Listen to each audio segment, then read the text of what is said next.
A jail stint can really disrupt someone's life. You can lose a job, a relationship, or thousands of dollars on fees, fines, and bail. Have I ever gone to jail? Yeah, I just got out, actually. If he doesn't show up to court, we gotta pay the $50,000. No ring exchange, no kiss the bride. There's no glamour in a jailhouse wedding. Off the Block. All 6 episodes tracing the path from city block to jail block and back are now available on KCRW's iTunes page. From KCRW, this is Here Be Monsters.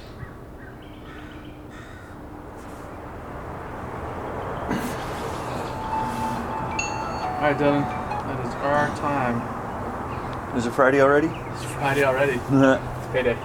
Payday. All right, so 5 days this week. I owe you $50. I'm totally at peace with it.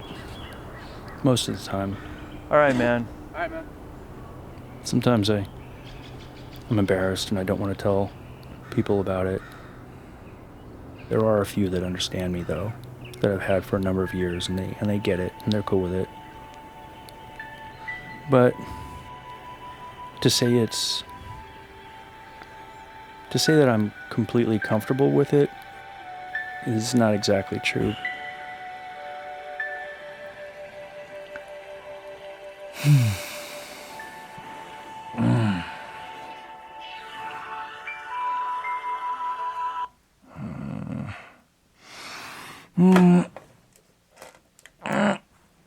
That was it. Morning world, you fuck.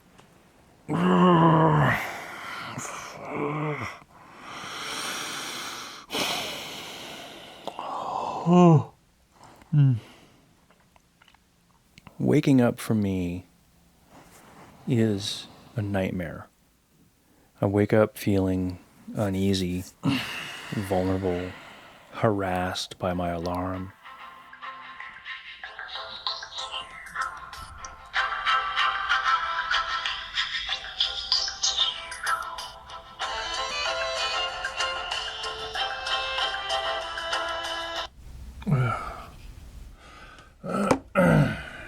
Second alarm.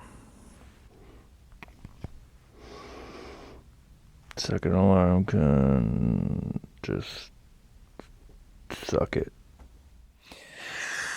I think 17 hours was the longest I ever slept. I mean, that's like 4 times as much as certain people get daily. My body feels heavy. My eyes feel like peanut butter.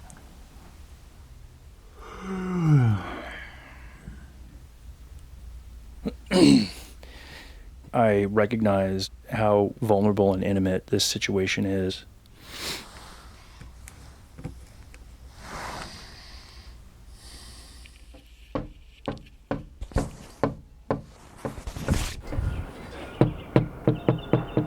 Just start soft.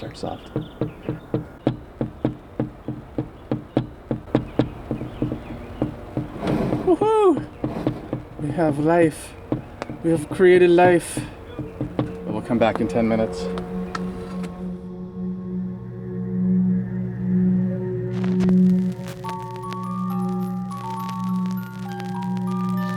Here Be Monsters, the podcast about... Whatever, I mean, it's a tool. The podcast about... The unknown.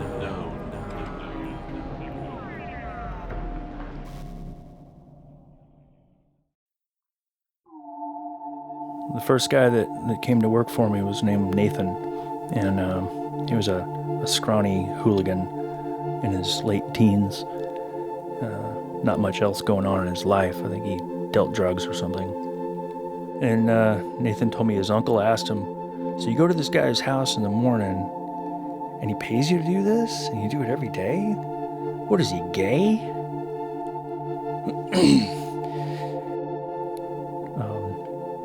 The reason that I have adhered to the principle of hiring someone is that there's no extra baggage. There's no extra elements to our relationship which may preclude their fulfillment of the arrangement. I don't think I ever actually used the word sexual, but I think I said something to the effect of, there's nothing weird or inappropriate about this. It's just simply a job. 2006. This is my very first posting. I need someone to call me every morning at a pre-specified time and talk to me until I get up. That's it. And you get paid. Nothing weird or inappropriate. A couple of minutes a day at a time which I can text message to you the night before. Or whatever. I'm still trying to figure this out. ... I just need help waking up, and conversation seems to work. I will pay you for doing this, as arranged. Not a lot, but come on, you're just making a phone call. ... I'm a nice and genuine person with waking up problems, looking for a solution. I didn't do a lot of the phone calling stuff because I found out pretty quickly it just didn't work. I needed to have someone in my space. I got a handful of responses right off within a week or so, and some of them were humorous. One person said, "Hey, I also struggle with getting up in the mornings. You should get a cat." A couple other people said some fairly judgmental things. Why can't you just get your life together? Who are you? Why are you just like trolling on the internet? Yeah. The first guy that came to work for me was named Nathan, and he left town to go to school and grow marijuana. I had one guy named Lester for about 1.5 years, and he graduated school and left town. Kelly was super cool. She was a tattoo artist. She was with me for, I think, a year, maybe more. James and Brianna and Terry all left with no notice. I think there have been about 10 people now in 10 years. The best one I've ever had is the one I have right now. And he's been with me for 1.5 years now. He's super punctual, like literally within 20 seconds, 30 seconds. I mean, the guy is right on time.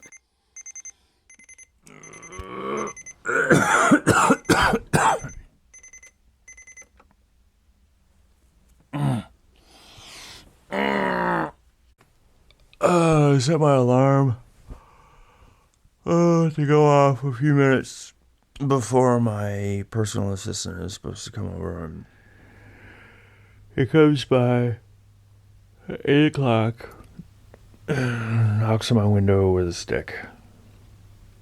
That way he doesn't have to step into the flower bed, so he can reach across the flower bed with a stick. And he knocks on the window, and I can't hit the window snooze because he's over there with a stick knocking on the window.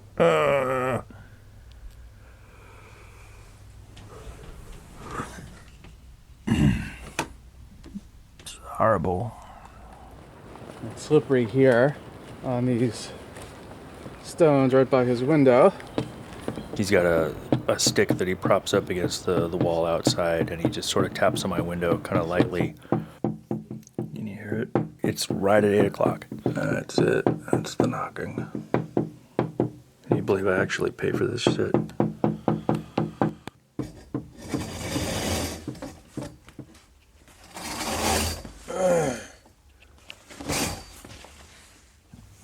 I just want to go back to sleep. I know a strong desire to tell him to just get out of here, and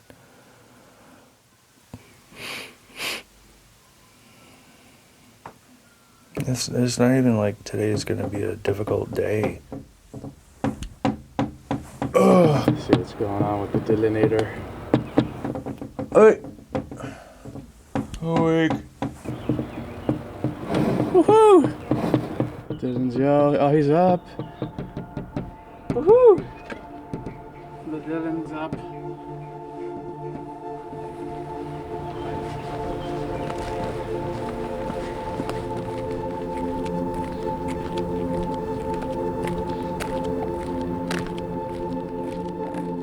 I struggled for so long, so many years.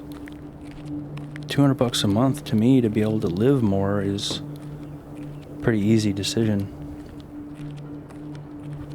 I mean, that's I think the beauty is in the simplicity, and without getting into the shame that I feel for not being able to get myself up in the mornings. whatever. I mean, it's a tool. I can't hammer a nail with my fingers. I need a hammer. So this PA is like a hammer for my morning. You know, it helps me get the thing done that I need to do. So I just look at it as a support team. You know, I use soap to clean dishes. I go to a grocery store to buy food because I don't have a garden that grows everything that I want to buy. And I hire a PA to help me out in the mornings because it's really, really difficult for me to do it otherwise. I'm totally at peace with it. Most of the time. You get a back burner or something. All right, man. All right, man. Mañana. All right, sounds good. See ya.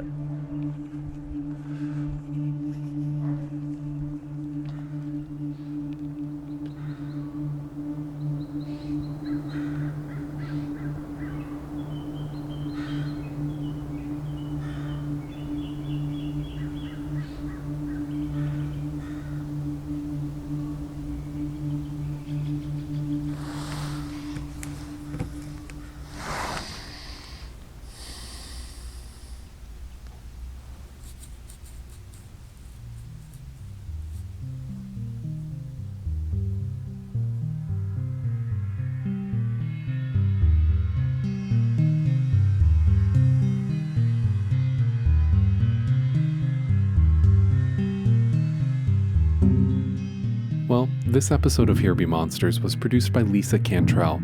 Lisa is a podcast producer who lives in California, and she makes a great podcast about human psychology. It's called An Inexact Science. My family did not talk about seeing spirits, but it wasn't something we considered impossible. There were reports within our own community of people speaking to angels or having near-death experiences and communicating with the other realm. You can find episodes of her show at aninexactscience.com, or you can click the link on our website, HBM068.com. And also on our website, you can find a picture of the actual wake-up stick, resting where it always rests, against Dylan's window. And if you enjoyed this show, please do tell your friends. It doesn't have to be all of them, of course, but I do think that you probably know one or two people who would really appreciate what Here Be Monsters is all about. Word of mouth is really what keeps this show going, and what keeps us putting out unusual audio that you probably wouldn't hear anywhere else. So yeah, keep telling your friends about the show. We really appreciate it. And speaking of word of mouth, I want to tell you about another podcast. It's hosted by a producer named Derek Hayes, and it's also a show about monsters, but more the literal kind, like ghosts and Bigfoot and hellhounds. And until recently, Derek's show had a very similar name to this podcast. And because of that, there's a chance that you might have subscribed to this feed while you were looking for his. Now don't get me wrong, we're happy to have you, but if you were looking for Derek's show, don't worry, you can find it now, under its new name, Monsters Among Us. You can also find his new website, monstersamonguspodcast.com. We have a link to his show in the show notes and on our website. Alright, my name is Jeff Emman. My co-producer is Bethany Denton. The music on this episode came from The Black Spot. Here Be Monsters is a part of KCRW, and our editor there is named Nick White. A scrawny hooligan in his late teens. Thanks for listening. More episodes soon.